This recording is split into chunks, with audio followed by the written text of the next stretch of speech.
In the next 5 years, I will be focusing on developing a strong professional career in accounting.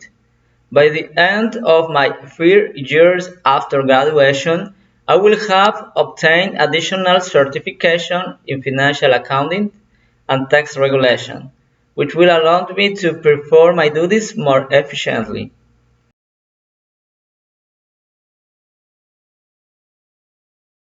During this time, I will be working in an accounting firm where I will be handling financial records, preparing reports, and supporting audition process.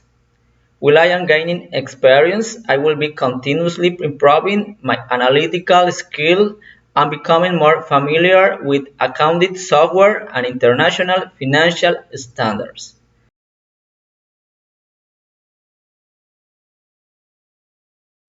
By the time I reach third year of professional experience, I will have managed accounting processes for different types of companies.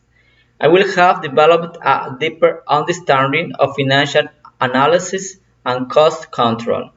At the same time, I will be planning to offer independent accounting service, so I will be researching legal requirements and building a professional client portfolio.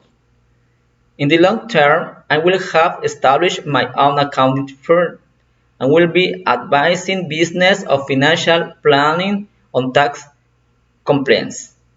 While my firm is growing, I will be implementing technological tools and ethical practices to ensure accuracy, transparency, and long-term success.